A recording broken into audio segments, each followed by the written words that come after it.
Le monde regorge d'endroits mystérieux et de phénomènes hors du commun dont les secrets n'ont pas encore été percés par les scientifiques malgré des recherches approfondies au cours des siècles.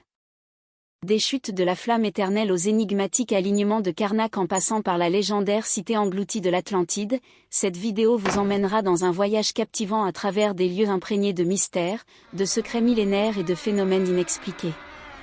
This is a mysterious place. La découverte de la flamme éternelle remonte à la fin des années 1800. Les résidents locaux de la région de Buffalo, dans l'État de New York, ont remarqué une étrange flamme qui brûlait en permanence à proximité du Chestnut Ridge Park. Cette flamme semblait défier les lois de la nature, car elle continuait de brûler sans s'éteindre, indépendamment des conditions météorologiques. Au fil des ans, la flamme éternelle a alimenté de nombreuses croyances populaires. Certains ont pensé qu'il s'agissait d'un phénomène surnaturel, associant la flamme à des forces mystiques ou à des esprits. D'autres ont développé des légendes et des histoires autour de la flamme, renforçant son aura de mystère. Cependant, la flamme éternelle du Chestnut Ridge Park s'explique par la présence de gaz naturels, principalement du méthane, qui s'échappe lentement d'une petite grotte située derrière une chute d'eau. Lorsque ce gaz rencontre une source d'inflammation, comme une étincelle, il s'enflamme et continue de brûler tant qu'il y a une réserve de gaz suffisante. L'engouement entourant la flamme éternelle a évolué au fil du temps. De nombreux visiteurs curieux et amateurs de phénomènes naturels se rendent maintenant dans le parc pour observer cette flamme unique qui brûle sans cesse. Des mesures de sécurité ont été mises en place pour préserver le site et assurer la sécurité des visiteurs, car la flamme est visible à la surface du sol. Aujourd'hui, la flamme éternelle continue de fasciner et d'attirer les gens qui cherchent à comprendre ce phénomène naturel mystérieux. Elle est devenue une attraction emblématique du parc et un témoignage de la beauté et de la complexité de la nature. Le Grand Trou bleu est une formation géologique fascinante située au large des côtes du Belize, en Amérique centrale. Il a été découvert par le commandant Jacques-Yves Cousteau en 1971 lors d'une expédition océanographique. L'océan, c'est la vie. C'est-à-dire que notre vie est intimement liée à la vie de l'océan. Voilà, c'est ça, pour moi, la seule chose qui compte. Tout le reste est secondaire, tirer du pétrole, des trucs. Pourquoi faire? Pour augmenter de 5% la production? Rigolade, hein. Il faut maintenant parler de choses sérieuses, c'est-à-dire la vie de nos enfants, de nos petits-enfants, le bonheur de vivre, la qualité de la vie, la joie, le rire, les chansons, les fleurs, les oiseaux. Voilà ce qui compte. Tout le reste, la production industrielle, on s'en fout. Mais comment vous concevez la qualité de la vie? La qualité de la vie, c'est ça. C'est le bonheur des gens, c'est-à-dire le sourire. La disponibilité. Mais promenez-vous à Paris et ouvrez les yeux. Vous n'avez que des gueules fermées. Les gens regardent la pointe de leurs chaussures. Vous croyez que c'est ça le bonheur? C'est ça que nous a apporté la civilisation d'aujourd'hui. Il faut changer les raisons d'être. Au lieu de chercher toujours à produire plus en quantité, il faut produire plus en qualité. C'est ça c'est ça le fond du problème. Pourquoi est-ce qu'on les oblige à courir? Pourquoi est-ce qu'on les oblige à prendre une voiture quand ils viennent et à rester le matin sur l'autoroute pendant 2 heures, pare-choc contre pare-choc? Quand ils arrivent, ils sont furieux, ils rentrent chez eux, ils font les taloches au môme, etc. C'est vraiment ridicule. Alors qu'avant, mais il n'y a pas longtemps, je me rappelle quand j'étais gosse, que j'allais en classe, je bavardais avec les épiciers, avec la crémière, etc. Ils avaient le temps. Aujourd'hui, ils n'ont plus le temps. Il faut qu'ils remplissent des fiches. Il faut qu'ils fassent leur comptabilité. Il faut qu'ils paient leur tiers provisionnel. Il faut qu'ils s'occupent de la sécurité sociale. Leur môme se fout, faut qu'ils aillent se défendre auprès du proviseur parce qu'on les classe maintenant, dès qu'ils sont tout petits, dans des catégories, comme si on pouvait classer les hommes dans des catégories. Voilà dans les excès dans lesquels on est tombé. C'est grotesque. La sagesse nous conduit donc à réfléchir. La sagesse nous conduit à simplifier. Plutôt la lucidité. À simplifier notre vie, à la simplifier, à la dépouiller des inutilités. Ce grand trou circulaire, d'un diamètre d'environ 300 mètres et d'une profondeur d'environ 124 mètres, présente une caractéristique unique, ses eaux d'un bleu profond contrastent avec les eaux turquoises environnantes. Cette caractéristique lui a valu le nom de trou bleu. Dès sa découverte, le Grand Trou bleu a suscité l'intérêt et l'émerveillement des scientifiques du monde entier. Sa formation remonte à plusieurs milliers d'années, lorsque le niveau de la mer était beaucoup plus bas et que cette région était une vaste caverne souterraine. Avec le temps, l'effondrement du toit de la caverne a formé le trou que nous connaissons aujourd'hui. Le Grand Trou bleu est également un écosystème marin d'une grande richesse. Ces eaux abritent une grande variété de vie marine, notamment des coraux, des poissons tropicaux, des requins, des raies et d'autres espèces marines. Les plongeurs du monde entier sont attirés par la beauté spectaculaire de ce site de plongée exceptionnel. Au fil des années, des expéditions scientifiques ont été menées pour explorer les mystères du Grand Trou bleu. Les chercheurs ont étudié sa géologie, sa faune et sa flore sous-marine, ainsi que son rôle dans les changements climatiques passés. Les données recueillies ont permis de mieux comprendre l'histoire de cette région et son impact sur l'écosystème marin. Aujourd'hui, le Grand Trou bleu est une destination prisée des plongeurs et des amateurs de nature. Il est également classé au patrimoine mondial de l'UNESCO et fait partie du réseau des réserves marines du Belize, ce qui garantit sa protection et sa préservation pour les générations futures. Le mystère du Grand Trou bleu réside dans ses profondeurs inexplorées et dans les nombreux secrets qu'il continue de révéler aux scientifiques. Cette formation géologique continue d'exercer une fascination et d'inspirer l'imagination de tous ceux qui le découvrent. La structure de Richat, également connue sous le nom d'œil de l'Afrique, est une formation géologique remarquable située en Mauritanie, en Afrique de l'Ouest. Elle mesure environ 50 km de diamètre et est composée de roches sédimentaires, principalement de calcaire et de grès. Elle a été découverte pour la première fois grâce aux images satellites utilisées par les astronautes lors des missions Apollo de la NASA dans les années 1960 et 1970. Les astronautes qui survolaient la Terre en orbite basse ont été surpris par la présence de la structure de Richat. Sa forme circulaire et sa taille imposante étaient clairement visibles depuis l'espace, et certains astronautes pensaient qu'il s'agissait d'un cratère d'impact causé par une météorite. Cependant, lorsque les scientifiques ont étudié de plus près les images prises par les astronautes et les satellites, ils ont réalisé que la structure de Richat s'était formée naturellement il y a des millions d'années par un processus d'érosion et d'activité volcanique. Au fil du temps, les différentes couches de roches ont été exposées, créant cette structure en forme d'anneau caractéristique. La structure de Richat est considérée comme un dôme anticlinal, une forme géologique rare et unique. C'est également un lieu d'intérêt pour les scientifiques et les géologues, car les différentes couches de roches exposées permettent d'étudier l'histoire géologique de la région sur une échelle de temps considérable. Les recherches menées dans la région ont permis de mieux comprendre les processus géologiques passés et les changements environnementaux qui ont façonné cette partie de l'Afrique. Aujourd'hui, la structure de Richat est devenue une attraction touristique populaire. Les visiteurs peuvent admirer cette formation spectaculaire depuis le sol ou en survolant la région en avion ou en hélicoptère. Elle est également inscrite sur la liste indicative du patrimoine mondial de l'UNESCO, en reconnaissance de sa valeur géologique et de son importance scientifique. L'histoire de l'Atlantide a été rapportée pour la première fois par le philosophe grec Platon aux alentours de 360 avant Jésus-Christ. Dans ses dialogues, le Timée et le Critia, Platon décrit l'Atlantide comme une île puissante et avancée située au-delà des colonnes d'Hercule, qui représentait le détroit de Gibraltar. Il a relaté que cette civilisation était riche, prospère et technologiquement avancée. Selon Platon, l'Atlantide aurait finalement sombré dans l'océan en une seule nuit cataclysmique, engloutie par les eaux. Les détails exacts sur son emplacement précis et ses caractéristiques géographiques sont restés vagues, ce qui a alimenté les spéculations et les interprétations au fil des siècles. Depuis la diffusion des dialogues de Platon, de nombreuses théories ont été avancées sur l'existence réelle de l'Atlantide. Certains pensent qu'il s'agit d'un mythe purement fictif créé par Platon pour illustrer des concepts philosophiques, tandis que d'autres considèrent que l'Atlantide pourrait avoir une base historique. Au fil des siècles, des chercheurs, des explorateurs et des érudits ont tenté de localiser l'Atlantide, mais aucune preuve archéologique concrète n'a été trouvée jusqu'à présent. Plusieurs théories ont proposé des emplacements possibles, allant de l'Atlantique aux Caraïbes en passant par la mer Méditerranée. Cependant, aucune de ces théories n'a été validée. Aujourd'hui, l'Atlantide reste une énigme historique et une source d'inspiration pour les auteurs, les cinéastes et les passionnés d'histoire. I have devoted my life to Atlantis. Bien que l'existence réelle de l'Atlantide ne puisse pas être prouvée, son mythe continue de captiver les esprits et de stimuler l'imagination collective. La recherche et les études se poursuivent pour tenter de percer le mystère de l'Atlantide et de découvrir si elle était une réalité historique ou simplement une création de l'imagination de Platon. I still think Atlantis is a fairy tale.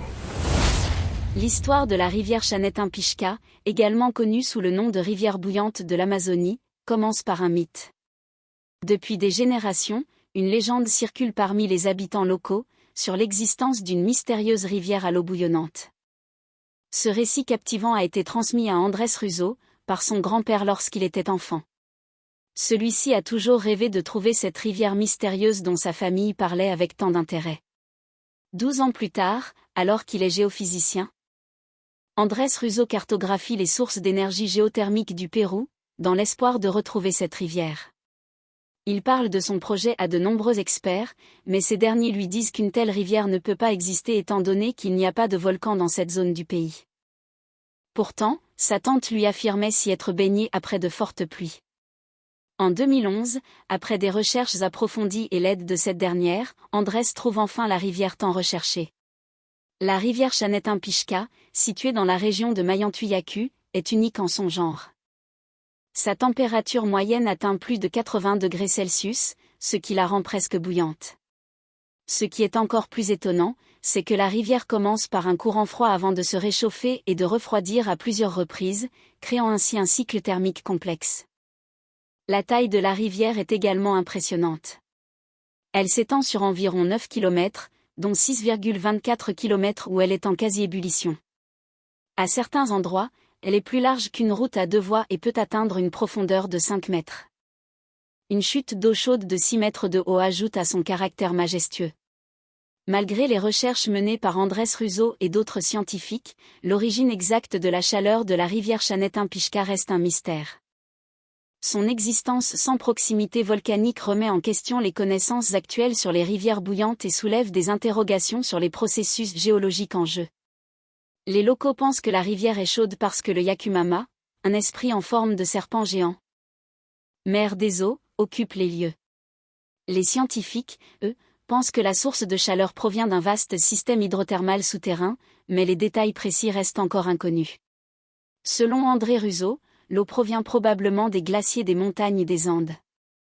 Elle s'infiltre en profondeur dans la terre, puis remonte et traverse les couches du sous-sol. C'est ainsi qu'elle se réchauffe. La rivière abrite également des micro-organismes uniques qui peuvent résister à la chaleur extrême de ses eaux. Sa préservation est donc essentielle, mais elle est menacée par l'exploitation de la forêt environnante. Si cette histoire vous intéresse, vous pouvez lire le livre de Andrés Russo dans lequel il raconte son expédition et ses recherches sur cette formidable rivière. Vous pouvez également voir sa conférence TED. Je vous mettrai les liens sous la vidéo. Personnellement, je trouve ça captivant et toujours enthousiasmant de voir le rêve d'un enfant se concrétiser et mettre en lumière l'existence réelle d'un lieu qu'on pensait ne jamais trouver. Les Blood Falls, également connus sous le nom de chutes de sang, sont situés en Antarctique, en terre Victoria. Les Blood Falls sont célèbres pour leur apparence étonnante et unique. Elles tirent leur nom de la couleur rouge sang de l'eau qui s'écoule des glaciers environnants. Cette couleur saisissante a attiré l'attention des explorateurs et des scientifiques depuis leur découverte. L'origine de cette couleur rouge provient de la présence d'un minéral appelé oxyde de fer. Lorsque l'eau riche en fer émerge des glaciers, elle entre en contact avec l'air et l'oxygène provoque l'oxydation du fer, ce qui donne cette teinte rouge caractéristique. Les Blood Falls sont alimentés par un système de sources d'eau souterraine. Cette eau provient d'un lac subglaciaire situé à environ 400 mètres sous la surface. Elle est piégée depuis plus de 1 million d'années dans une poche sous une épaisse couche de glace. La particularité des Blood Falls réside dans le fait que l'eau continue de s'écouler malgré les températures extrêmement basses de l'Antarctique. Cela est dû à la présence d'un écoulement souterrain qui permet à l'eau de rester liquide malgré les conditions glacées. Les Blood Falls ont attiré l'attention des scientifiques en raison de leur similitude avec les environnements extrêmes trouvés sur d'autres planètes, comme Mars. En 2003, une expédition scientifique a été organisée pour les étudier de plus près. Les chercheurs ont prélevé des échantillons de l'eau rougeâtre et ont été surpris de découvrir des micro-organismes vivant dans cet environnement extrême. Des bactéries avaient évolué pour survivre dans des conditions dépourvues de lumière, d'oxygène et de nutriments. L'étude de ces bactéries peut fournir des informations sur la possibilité de vie dans des conditions extrêmes et aider à la recherche de signes de vie sur d'autres planètes.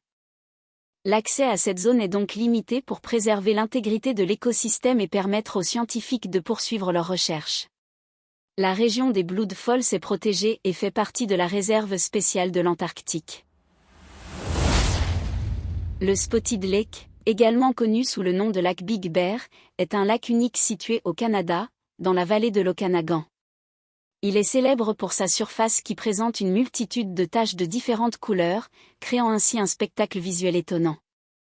Ces taches colorées sont le résultat de la concentration élevée en minéraux dissous dans l'eau du lac tels que le sulfate de magnésium, le calcium et le sodium.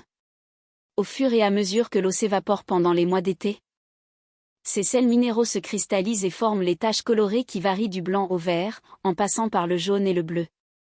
Le lac tacheté est un lieu sacré pour les Premières Nations locales, qui le vénèrent depuis des milliers d'années. Il a une grande importance culturelle et spirituelle pour les communautés indigènes qui croient en ses pouvoirs de guérison. En raison de son caractère sacré et de la fragilité de son écosystème, l'accès direct au lac est restreint. Les visiteurs peuvent néanmoins l'admirer depuis une plateforme d'observation spécialement aménagée. Le lac est également un lieu de recherche scientifique, car il offre une occasion unique d'étudier les processus géologiques et la formation de dépôts minéraux. Les scientifiques s'intéressent également à la présence de micro-organismes dans les conditions extrêmes du lac. Le Tiahuanaco, également connu sous le nom de Tiwanaku, est situé près du lac Titicaca, à environ 72 km à l'ouest de La Paz, la capitale bolivienne. Il s'agit d'un ancien centre cérémoniel et administratif d'une civilisation pré-inca appelée la civilisation Tiwanaku. C'est l'une des plus grandes et des plus influentes cités de l'Amérique du Sud ancienne. Il est célèbre pour ses structures monumentales et ses sculptures complexes. Les principaux exemples architecturaux comprennent la Porte du Soleil, un imposant portail en pierre richement décoré, et la pyramide d'Akapana, une structure en terrasse qui servait probablement de centre cérémoniel. Le site abrite également des statues colossales, des monolithes et des stèles finement sculptées. Ces sculptures représentent des figures humaines, des divinités et des animaux, reflétant le haut niveau de compétences artistiques atteint par la civilisation Tiwanaku. Le Tiahuanaco est entouré de mystères et d'énigmes. Les méthodes de construction sophistiquées, l'utilisation de pierres massives parfaitement ajustées et la précision des sculptures témoignent de l'ingéniosité et des connaissances avancées des anciens habitants. Les archéologues et les chercheurs continuent d'étudier le Tiahuanaco pour comprendre l'histoire et la culture de la civilisation Tiwanaku, ainsi que pour résoudre les mystères entourant son déclin et sa disparition.